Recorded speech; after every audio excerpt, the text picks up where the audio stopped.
તથા આજનો મેસર ગામનો સમગ્ર ભક્ત સમાજ, દૂર દૂરથી પધારેલા તમામ ભક્ત માતાઓ બહેનો, સર્વને હું હૃદયપૂર્વક જય ગુરુદેવ. ભારતની અંદર ઘણી બધી કોમ છે, અનેક કોમો છે, દરેક રાજ્યોની અંદર જુદી જુદી. પણ ત્રણ કોમ એવી છે જેનાની અંદર એક વિશિષ્ટ લક્ષણ છે. એક તો ક્ષત્રિય, જેમાં શૂરવીરતાના લક્ષણ છે. એક ઠાકોર કોમ, જેનામાં શૂરવીરતાના લક્ષણો છે. અને એક સરદાર પંજાબી. આ ત્રણ કોમ એવી છે, આમ તો બધી ઘણી કોમ આપણા ભારતમાં છે, પણ આ ત્રણ કોમના વિશિષ્ટ લક્ષણ છે શૂરવીરતા. બીજાના જાન માટે જાન આપી દેવી, પોતાના દેશ માટે પોતાની જાન આપી દેવી, મા બહેનની દીકરીઓની લાજ લૂંટાથી બચાવવા માટે પોતાની જાન આપી દે, એવા શૂરવીરો આ ત્રણ કોમના છે. પણ એક કરુણતા બી છે પાછી. શૂરવીરતા એક નશો છે. શૂરવીરતા એક નશો, અને એ નશો તો હજુ સારો છે, પણ એ નશાની સાથે બીજા બે નશા આવે જોડે. કયા? શૂરવીરમાં એક તો અહંકાર હોય. આપણા રાજાઓએ રાજપાટ છોડી દેવા પડ્યા, કેમ? અહંકાર. શૂરવીરતામાં અહંકાર આવે જ, એ અનિવાર્ય રૂપ છે. અને બીજું મદિરાનો નશો, દારૂ. આપણા રાજાઓએ પીતા હતા, મદિરા જોઈએ એમને. તમારા સમાજમાં હવે તો જો કે તમારો સમાજ પણ શિક્ષણ ક્ષેત્રે પણ ભણી ગણી છોકરાઓને ભણાવો છો ને હવે. અને મને તો હવે આનંદ થયો કે તમે આધ્યાત્મિક માર્ગમાં જોડાયેલા છો. હમણાં તમારા આપણે શું નામ, ચંદનભાઈ, ધન્યવાદ છે.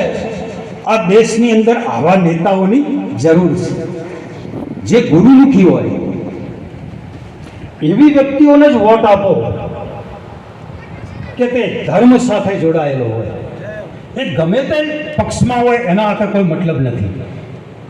પક્ષ સાથે આપણે મતલબ નથી.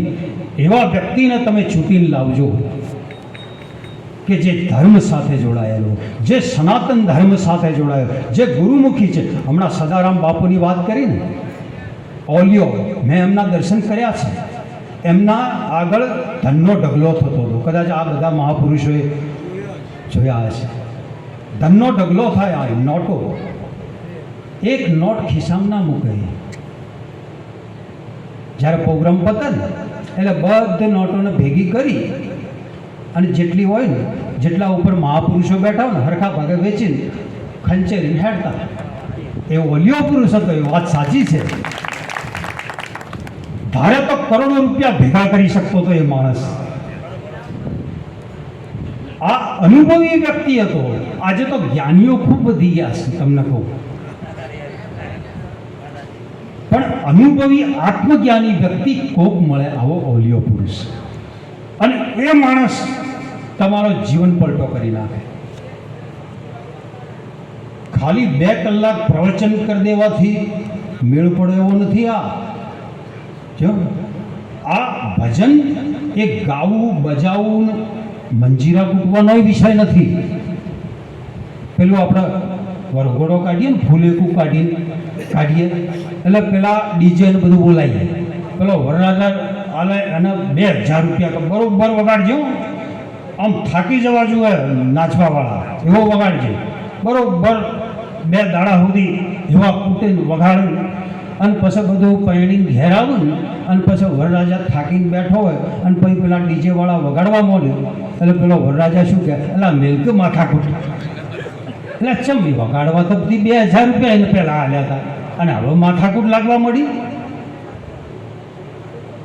પતિજીવ જેના માટે લાયા હતા એ લગ્ન પતિજીવ, અને તોય જો વગર લાગતું હોય તો હજુ એ ઓઠો છે પહેણ્યો. હજુ જો આ બધું સારું લાગતું હોય મેળા તો હજુ સુધી ઓઠો છે. પછી તો એકાંતનો વિષય છે ભજન. ભજન બે જણથી જ થાય, બે જ ટોળામાં ના થાય કોઈ દાડો. બેનો વિષય છે, ગુરુ અને શિષ્યનો વિષય. અને ગુરુ ચો બારો મરી જાય ગુરુ, સદારામ બાપુ મરી જાય ના, મરે ગુરુ નહીં. ગુરુ મરી જાય ગુરુ નહીં, અને ગુરુ કદી મરે નહીં. કારણ કે જે બીજાને અમર કરતો હોય એ મરે ખરો? ના મરે. તો એ ના મરે એવો ગુરુ આપણે શોધવો પડે. હમણાં ભજનમાં ના કીધું, કોને ગાયું? દેહ ધારીને તો પ્રીત સુમેરી, ये अवतार कहलाया. हाँ, हम दोनों आपस का भाई. हाँ, एक जननी ना जाया. गुरु कभी ना मरे. जे न मरे वो गुरु शोधो तो ये केम शोधो? कृष्ण अर्जुन ने कहे, अर्जुन कृष्ण ने भेटी पड़े કે આપ જ મારા આટલા બધાને હું મારી નાખું એનો હિસાબ થયો અને પાપ કરવું એના કરતાં છોડી દેવું, યુદ્ધ કરીને આટલો બધો મારા કુટુંબીજનોને મારી નાખવા. કૃષ્ણને ભેટી પડ્યો અર્જુન કે આપ જ હવે મને બચાવી શકો. કૃષ્ણ કે તું જેને ભેટી પડે છે ને એ હું નથી. એ કૃષ્ણને તો પેલા પારધીએ મારી મરી ગયો તો કૃષ્ણ મરી ગયો તો, પણ જે કૃષ્ણ ન મરે, વિરાટ સ્વરૂપ બતાવ્યું કે હું આ છું. તું જે જોઈ રહ્યો છે, તું જેને ભેટી રહ્યો છે એવું નથી. હું તો આ છું, મારું સ્વરૂપ આ છે. આપણા ગુરુ જોડે જઈએ અને તો પછી આપણો જન્મ મરણ મટી જાય ખરો? મટી જાય. ગુરુએ સમજાવી દીધા આપણો અને ઘેર જઈને હોઈ ગયા એટલે પછી પતી ગયું, મટી જાય જન્મ મરણ. શું એવું માનો છો તમે? એક આવા ગામની અંદર એક દરિદ્ર માણસ, હાવ દરિદ્ર ગરીબ માણસ, જય ગુરુદેવ, લક્ષ્મી છે, શક્તિ છે.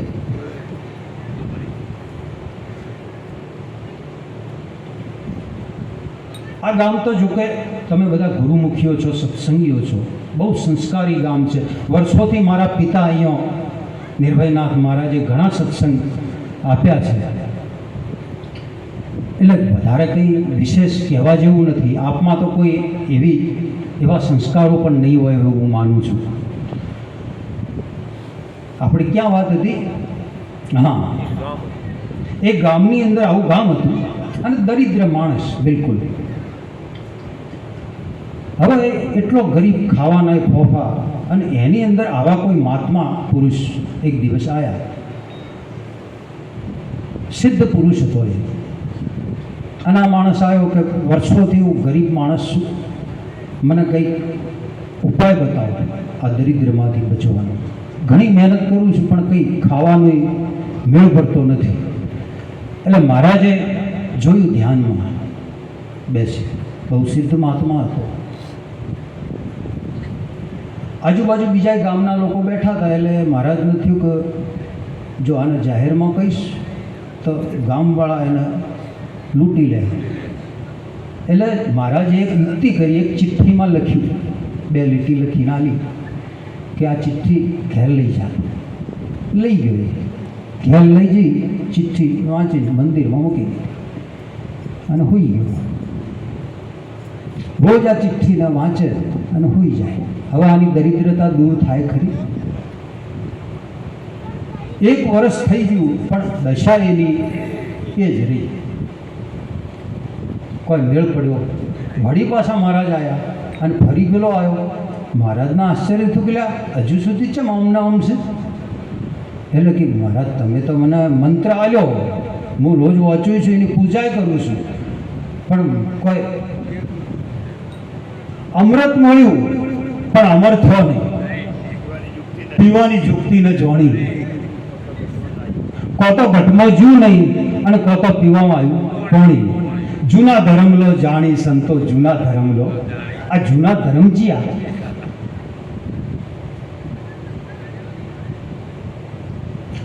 પેલા મહારાજે સમજાવ્યું કે આ ચિઠ્ઠીમાં લખ્યું છે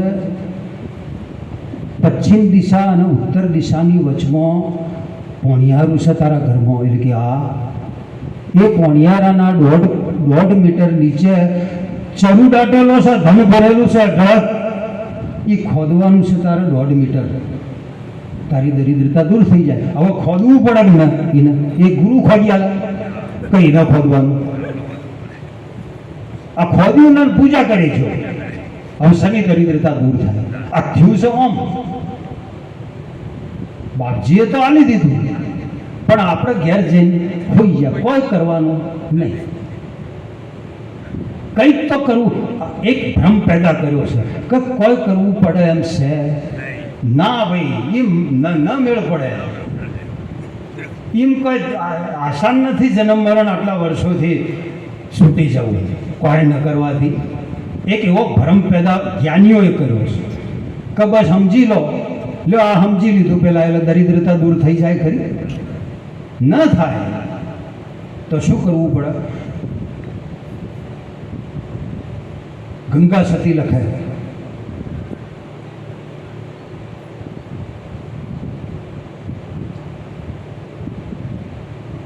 ગંગા સતીએ બહુ સરસ પદમાં એક લીટીમાં જ રહસ્યની વાત કરી.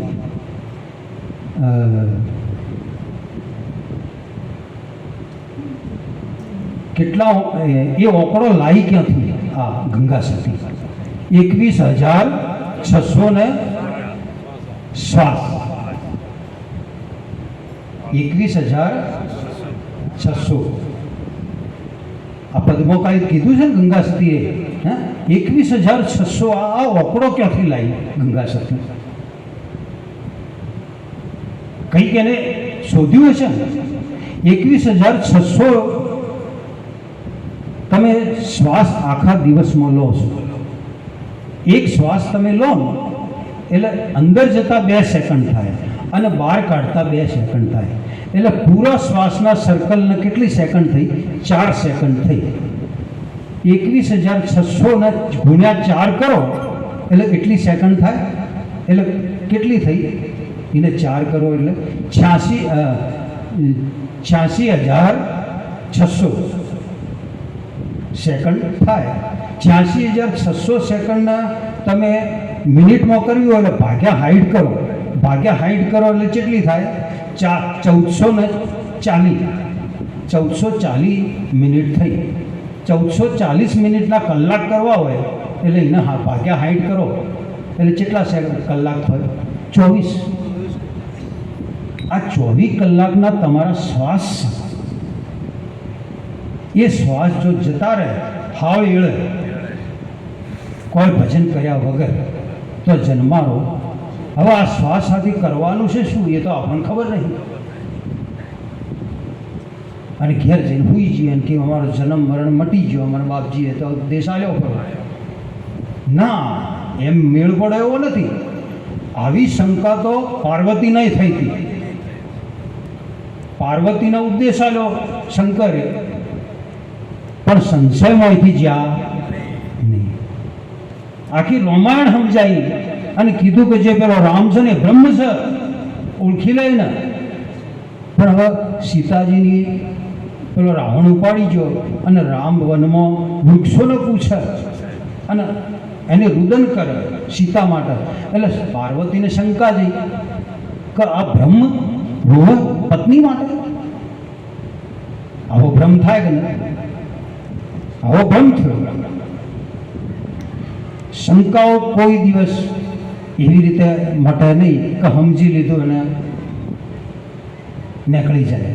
હંમેશા કંઈ ને કંઈ, કારણ કે અનુભવી વ્યક્તિઓને ઓળખવો બહુ મુશ્કેલ છે, કારણ કે એનું કૃત્ય કંઈક જુદું હોય, તમને શંકા ઊભી કરે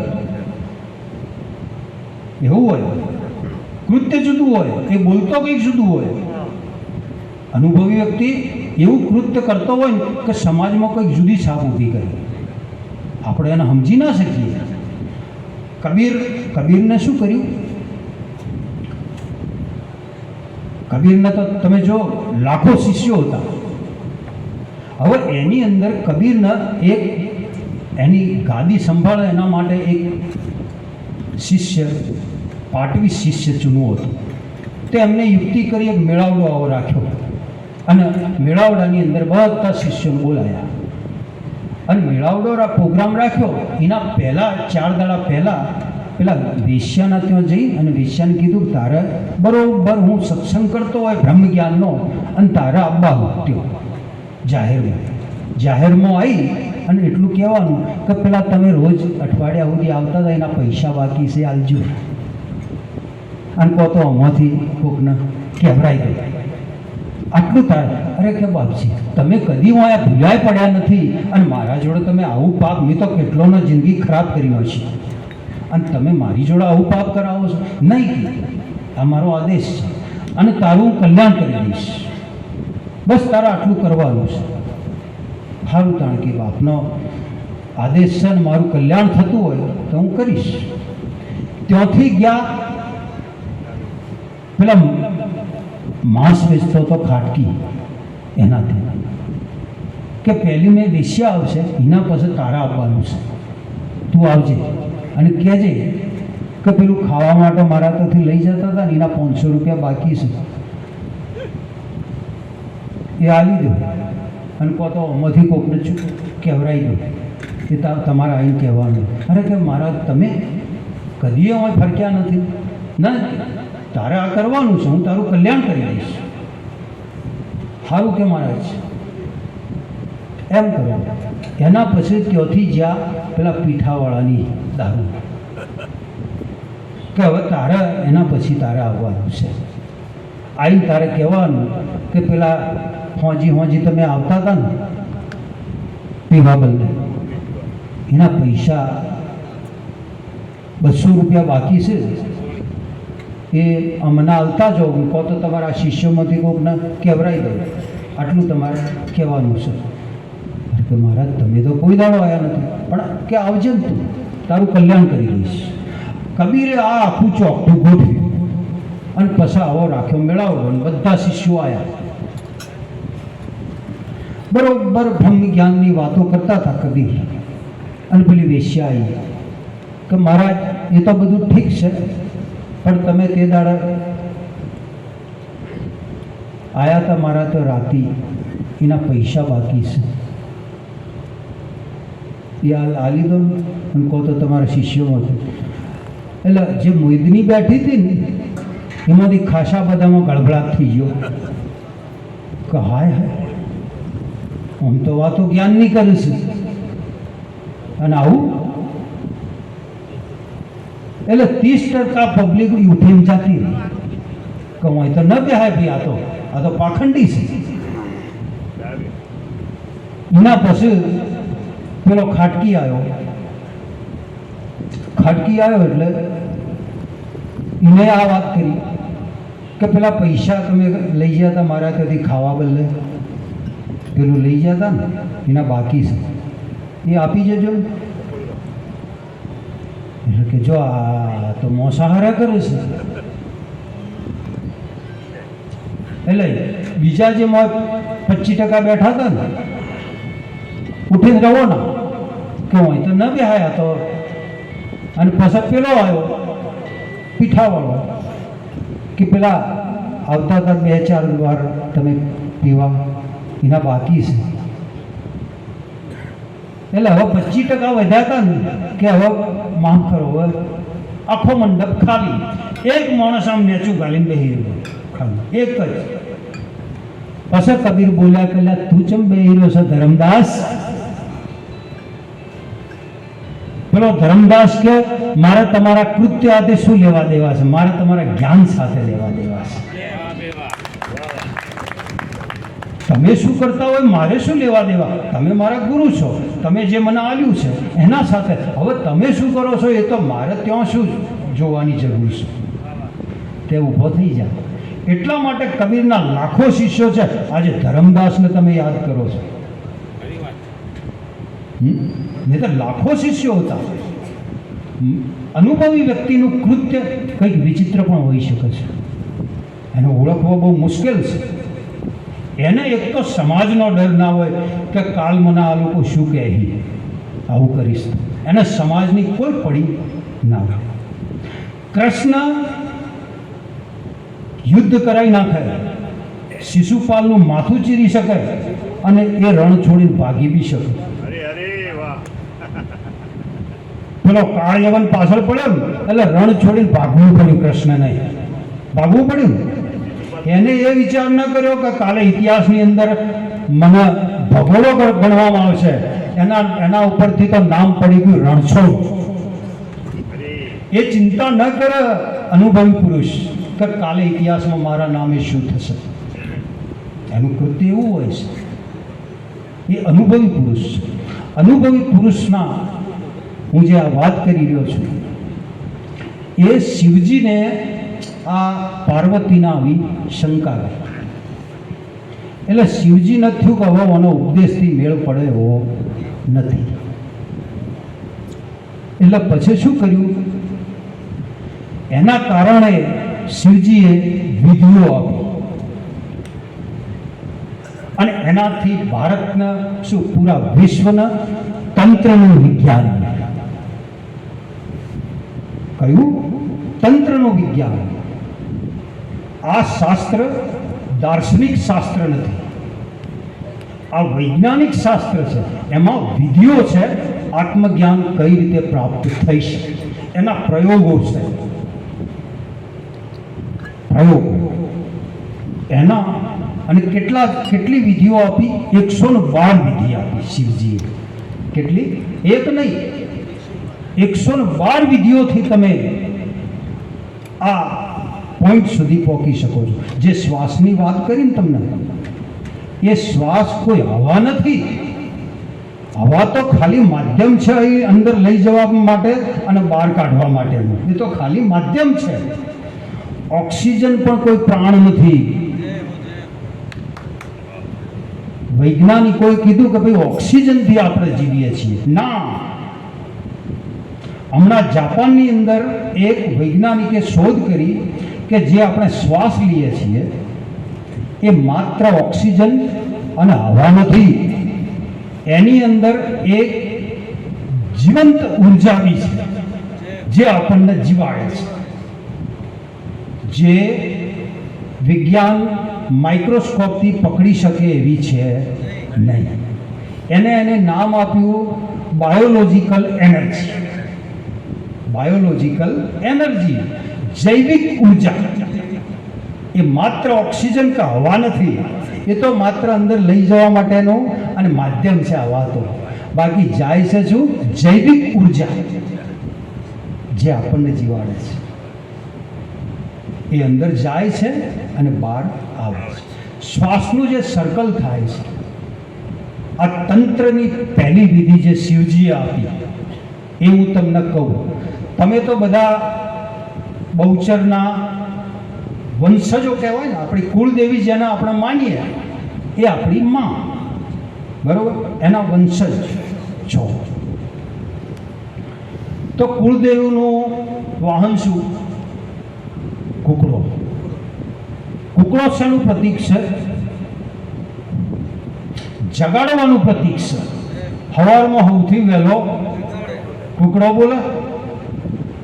હવે તમે સૂર્યને ઉઠાડો છો કે સૂર્ય તમને ઉઠાડે છે? પહેલા તો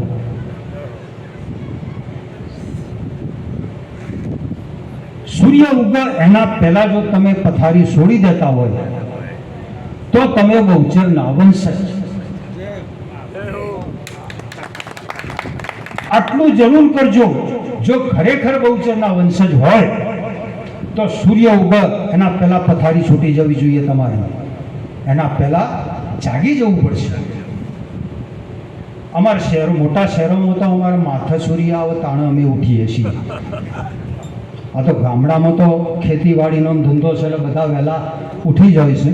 બહુ ખૂબ સારી વાત છે વહેલું ઉઠવું, એ સૌથી પહેલી દવા. કારણ કે એને જ્ઞાનીઓએ બ્રહ્મ મુહૂર્ત કીધું છે, એમને નથી કીધું. એ વખતે તમારી ઉર્જા ઉપરની તરફ ઉઠતી હોય છે. બ્રહ્મ મુહૂર્ત શક્તિને જગાડવાનો જો કોઈ સમય હોય 24 કલાકની અંદર તો એ આ બ્રહ્મ મુહૂર્ત છે.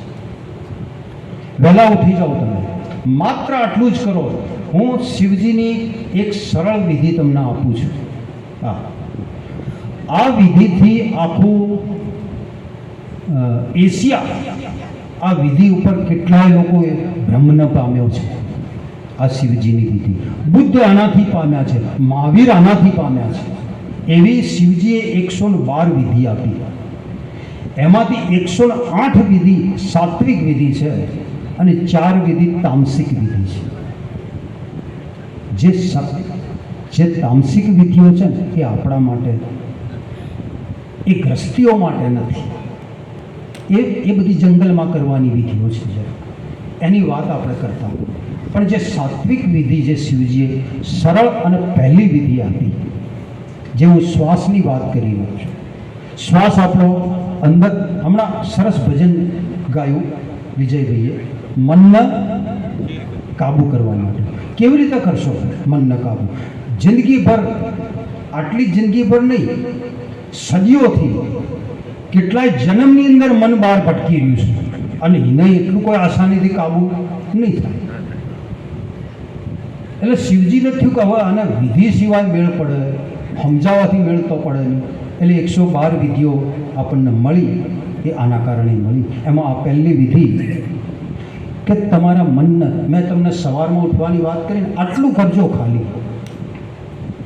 શ્વાસ, તમે નાના હતા, બીમાર થયા કે મોટા થયા, દુઃખી થયા કે સુખી થયા, એ બધી જ અવસ્થાની અંદર એક જ વસ્તુ તમારા જીવનમાં અચળ રહી તો એ છે શ્વાસ.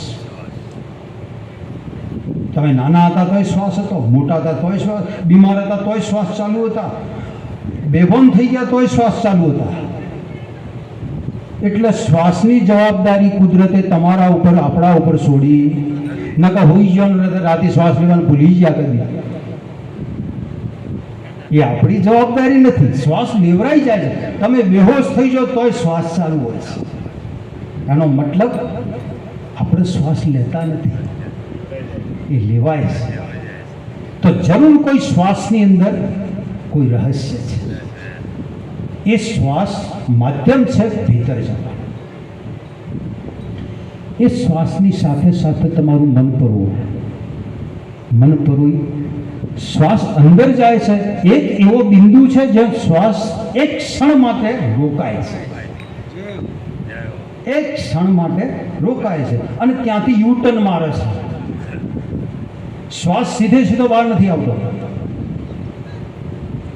એ જે ટર્ન મારે એક ક્ષણ જ છે, એ યુટર્ન મારે છે ને ત્યારે તમારું મૃત્યુ હોય છે. શ્વાસ લો એ તમારું જીવન છે, જ્યાં સ્થિર થાય છે તે મૃત્યુ છે. એક ક્ષણને જો તમે પકડી શકો તો જરૂર અનુભવ સુધી પહોંચી શકશો. કઠિન છે થોડું મનને કાબુ કરવું, પણ આ વિધિ સૌથી સરળ છે કે શ્વાસ સાથે મન પવનની ગાંઠ બંધાણી, મન પવનની ગાંઠ બંધાઈ. સુરતા શબ્દ કે માઈ, તારો જન્મ મરણ તન છૂટે પણ ગોઠ ન છૂટવી જુએ. આ ગોઠ છૂટવી જુએ જો રોજ કરો તમે. પવન સાથે આ શ્વાસ અંદર જઈ રહ્યો છે, એની સાથે જ મન ન રાખો. જરાય આગળ નહીં કે જરાય પાછળ નહીં, એક સેકન્ડ પણ નહીં. તો જ એ બિંદુ સુધી પહોંચી શકશો જ્યાંથી યુટર્ન થાય. તમે વાહન ચલાવો ને, વાહન ત્યારે પહેલા ગેરમાંથી બીજા ગેરમાં જવું હોય, જે ગાડી ચલાવતા હશે ને એમને ખબર, ન્યુટ્રલમાં જવું પડે પછી બીજા ગેરમાં હોય. વળી ત્રીજા ગેરમાં જવું હોય ને તોય ન્યુટ્રલમાં જઈ અને પછી ત્રીજા ગેરમાં આવો. એ જે શ્વાસ યુ ટર્ન થાય છે ને ત્યાં ન્યુટ્રલ છે, એ ન્યુટ્રલ છે, એ ન્યુટ્રલ સુધી પહોંચવાનો આ રસ્તો છે.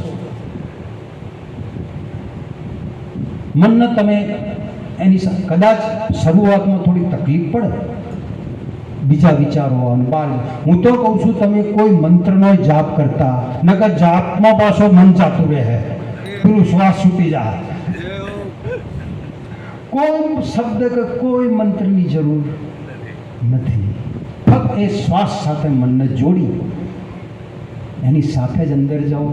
એક એવું બિંદુ જ્યાં છે જ્યાં કોઈ સમય નથી, જ્યાં રોકાય છે ને ત્યાં સમયની પાર છે. તમે સ્વપ્નની અંદર આવો છો એટલે તમે તો ઊંઘી ગયેલા હોય છો, અને તો સવારમાં જાગો એટલે કે મારું મોટું સ્વપ્ન મેં જોયું તો કોક તો મેં જોતો હતો. 1 કલાકનું જ સ્વપ્ન હોય પણ આખા મહિનાની કહાનીમાં હોય. એ સમય છે જ નહીં, સમયનું માપ જ નથી થયો. શું એક ક્ષણ એ બિંદુના જવા માટેનો આ રસ્તો છે. એને જો તમે અભ્યાસ કરવો જ પડે, અભ્યાસ સિવાય તો મેળ પડે એવો. અને ભાડ્યા પછી તૃપ્ત ન થવું અને રોજ રાખવો ઉલ્લાસ. ગંગા સતી બોલે એકવાર મળી જા ચેડી તૃપ્ત ન થઈ જવું, એનો રોજ કરવો અભ્યાસ રહે. અભ્યાસ સિવાય આ મેળ પડે એવો નથી. ઘણા બધા જો સમયની મર્યાદા કીધી છે મને, એટલે ન પછી તો મને કહી દેજો એટલે હું આપણે પડતું મેળ છો. ઘણા મહાપુરુષોને હોબળવા છે બરાબર ને, કે મને સમયનું પાછું ભાન સત્સંગમાં જોઉં એટલે સમયની પાર જતો રહું છું. એટલે કહેજો પાછા કે હવે અટકો. હા, જો કે હવે વિશેષ નહીં કહું, પણ આ વિધિ, એક વિધિ તમને આ સમજાઈ શિવજીએ આપી. સદગુરુ બધા જ આ વિધિ આપતા હોય છે, સુમરણ શબ્દ આપતા હોય છે, પણ પડીકું લઈને આપણે ઘેર જઈને હોઈ જઈએ છીએ એનો અભ્યાસ કરતા. એટલે પછી જન્મ મરણ મટે ના, અને ભ્રમણાઓય ના મટે, અને કોઈ પરિવર્તન ના આવે. પણ જો આટલું કરશો ને 6 મહિના તમારા જીવનમાં જો પરિવર્તન ના આવે તો મને કહેજો, જરૂર આવશે પરિવર્તન. તમારું જીવન બદલી નાખશે, તમારી બોલવાની છટા બદલાઈ જશે, તમારી વ્યક્તિત્વ બદલાઈ જશે, તમારી પ્રભા બદલાઈ જશે. અને 5 વસ્તુઓ હું તમને, માતાઓ બહેનો બધી બેઠી છે, જો દરિદ્રતા તમારા ઘરમાંથી દૂર કરવી હોય તો 5 વસ્તુઓ તમારા ઘરમાં હોવી ન જોઈએ. એટલું ખાલી કહી પછી હું મારી વાણીનો વિરામ આપી દઈશ. એક તો કોઈ પણ મહાપુરુષ કે મા બાપ, આપણા માતા પિતા, એનું તમારા ઘરની અંદર કદી અપમાન ના થવું જોઈએ. એનું જો અપમાન થયું તો લક્ષ્મી ટકશે, તો દરિદ્રતા 100% આવશે. માતા પિતાનું જો અપમાન થતું હોય છે. બીજી વસ્તુ કે તમારા ઘરની સ્ત્રી શક્તિ છે, આ જગદંબાઓ છે. પેલું તો પ્રતીક છે આપણે, તમે ઠીક છે વંદન છે, મહાપુરુષોના મંદિરો છે, પણ જાગતા નર છે. આજે તમારા બાળકોને દૂધ પીવડાવવું છે ને તો પેલી માની પીવડાવો, આ માતાઓ પીવડાવશે. એ જો શક્તિનું શોષણ થતું હોય છે તમારા ઘરની અંદર, આપણી મા બેન દુઃખી થતી હશે, એની પર હાથ ઉપાડાતો હશે,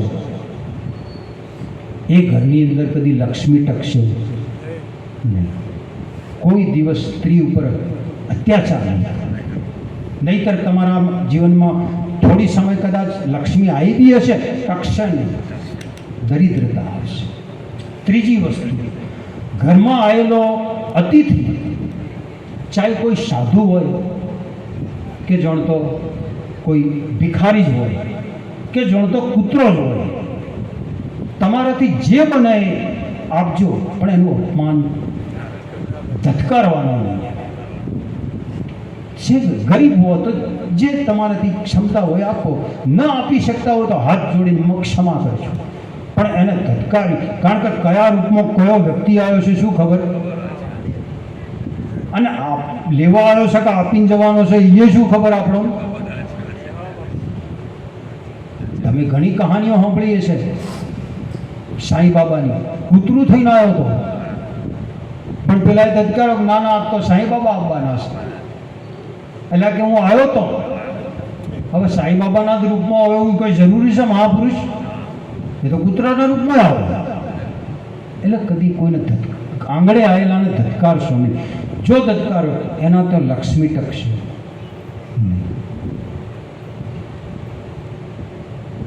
એટલે આટલી વસ્તુઓ જો ઘરમાં તમે પાળો, અને જે મેં કીધું કે સવારમાં તમને ઉઠાડે છે કોણ?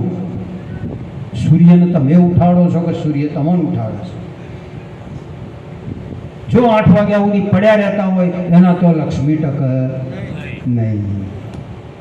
જે વહેલા ઉઠીને એના કાર્યમાં લાગતો હોય ને ત્યાં લક્ષ્મી ટકશે, ત્યાં કદી દરિદ્રતા આવશે. આપ બધા મહાપુરુષો જ છો, સંસ્કારી છો, અને અહીં તો ઘણા બધા સંતોએ તમને પીરસ્યું છે, અને એ જ સંસ્કાર અહીંયા દેખાઈ રહ્યા છે. જેસલ જેવો જો પીર થઈ ગયો, જેટલા માથાના વાળ તો રાણી, જેટલા માથાના વાળ રે એટલા કુકર્મો મેં કર્યા, થોડા દે રે એમ જાડે જો. એવા કુકર્મો તો આપણે તો કર્યા.